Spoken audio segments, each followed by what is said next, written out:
नमस्कार, आप देख रहे हैं जन स्वराज हिंदी और मैं हूं प्रगति गुप्ता।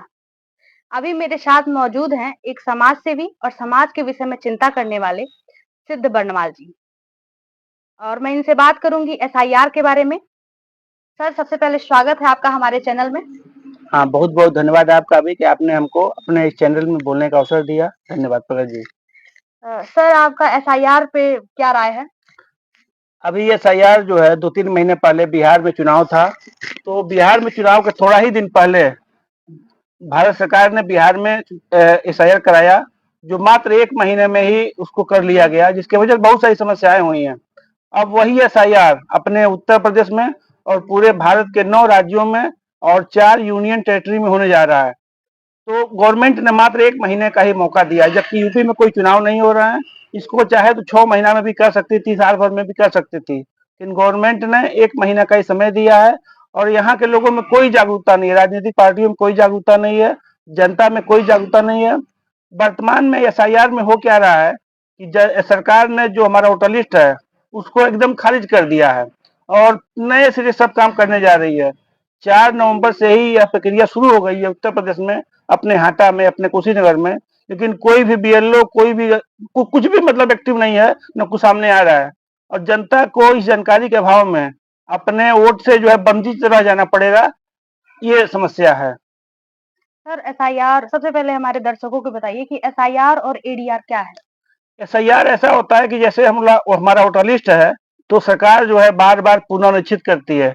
एसआईआर के माध्यम से आप समझिए कि जैसे एनसीआर होता था कि आप भारत के नागरिक हैं कि नहीं है, सरकार उसी प्रकार से एसआईआर के माध्यम से वोटर लिस्ट में जो मतलब गलत तरह के लोग आ जाते हैं, जो बाहरी हैं, चाहे वोटर लिस्ट है 2 जगह जिनका वोट है, ऐसे लोगों को हटा करके एक जगह करने का सरकार प्रयास करती है कि ईमानदार वोटर रहे, साफ सुथरा वोटिंग हो। लेकिन एसआईआर को ऐसे अगर नाम से बोलेंगे तो स्पेशल रिवेंटेड रिवीजन, तो इसका मतलब है कि जो है स्पेशल मतलब गहन जो है, जो हमारा वोटर लिस्ट है उसका गहन पुनरीक्षण किया जा रहा है, जिसके माध्यम से हम अपने वोटों को सही कर लेंगे।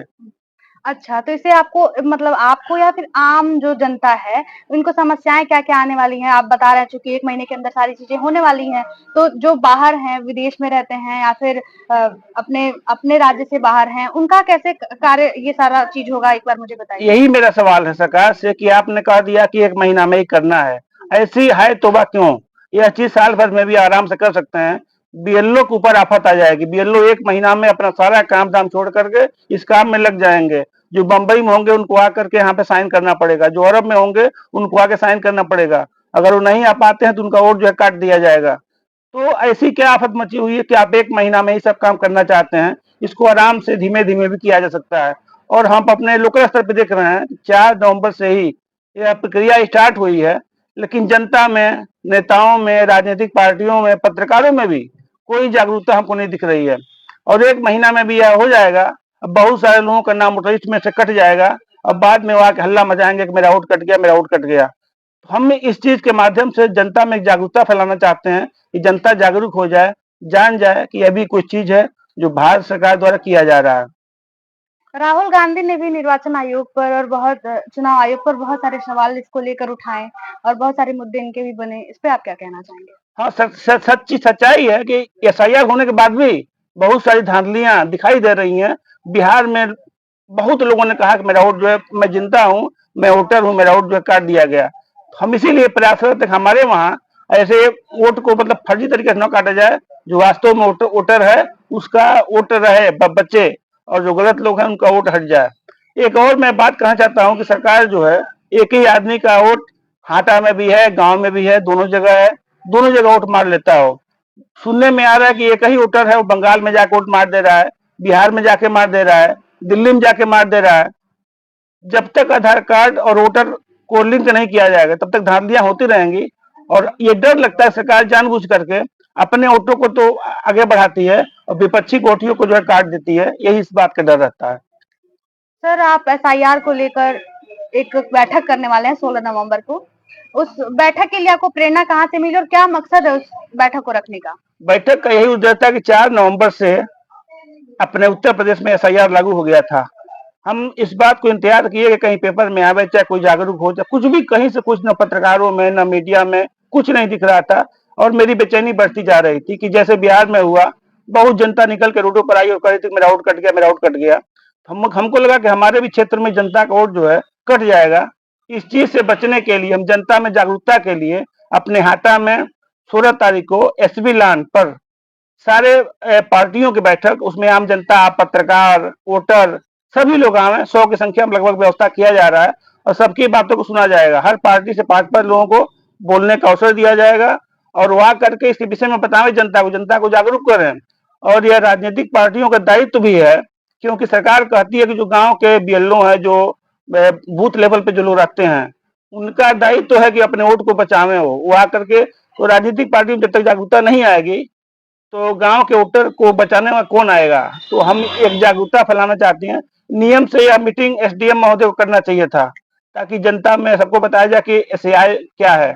लेकिन अगर कोई प्रशासन नहीं बता रहा है तो एक समाजसेवी के रूप में हम आगे आकर के इस बात का प्रयास कर रहे हैं कि सभी राजनीतिक पार्टियों को, जनता को, पत्रकारों को इस चीज को बतावें कि ये एसआईआर क्या है और इसके फायदे और नुकसान क्या हैं।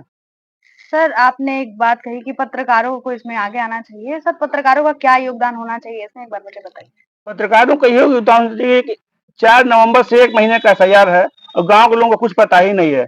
तो कम से कम गांव-गांव जा करके, चाहे हमारे जैसे लोगों से मिल-जुल करके इस चीज को फैलाना कि ये महीने भर का चीज है और इसको जो है उत्सव के रूप में, जैसे हाटा में, मतलब इसके लिए जो है वार रूम बनाना चाहिए। जितनी राजनीतिक पार्टियां हैं, बसपा है, सपा है, भाजपा है, इन लोगों को, जनता को गांव-गांव जा करके शिविर लगा करके जनता को बताना चाहिए क्या चीज हो रहा है और आप इसमें जिम्मेदारी से भागीदारिता लीजिए।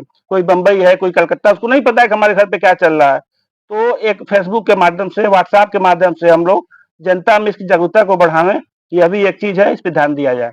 सर, अगर एसआईआर लागू हो तो वो तो हो ही चुका है। एसआईआर अगर आम व्यक्ति कराने जाता है और अपना पंजीकरण उसमें कराता है, फिर जो भी कराता है, उसमें डॉक्यूमेंटेशन की बहुत प्रॉब्लम आने वाली है। सर, इसके विषय में आप क्या कहना चाहेंगे डॉक्यूमेंटेशन को लेके? असली समस्या यही है कि जनता के पास जितने डॉक्यूमेंट हैं उसको वो मान नहीं रही है। जैसे आधार कार्ड नंबर 1 का डॉक्यूमेंट माना जाता है, बैंक में हर जगह लगता है, आधार कार्ड को नहीं मान रही है, पैन कार्ड को नहीं मान रही है और जो वोटर कार्ड होता है उसको भी नहीं मान रही है, ड्राइविंग लाइसेंस को नहीं मान रही। 4 चीज जो मेन सबके पास लगभग है उसको नहीं मान रही। मान क्या रही है वो? जन्म प्रमाण पत्र।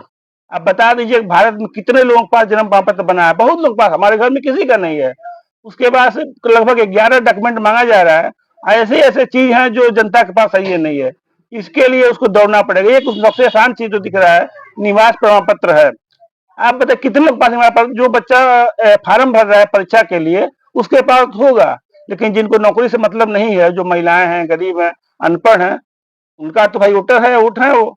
लेकिन अगर उनके पास ये डॉक्यूमेंट नहीं होंगे तो उनको वोट से वंचित कर दिया जाएगा। और आधार कार्ड को सुप्रीम कोर्ट ने मान्यता दी। बिहार चुनाव में सुप्रीम कोर्ट ने सरकार को टाइट करके कहा कि नहीं, आधार कार्ड को मान्यता देना पड़ेगा।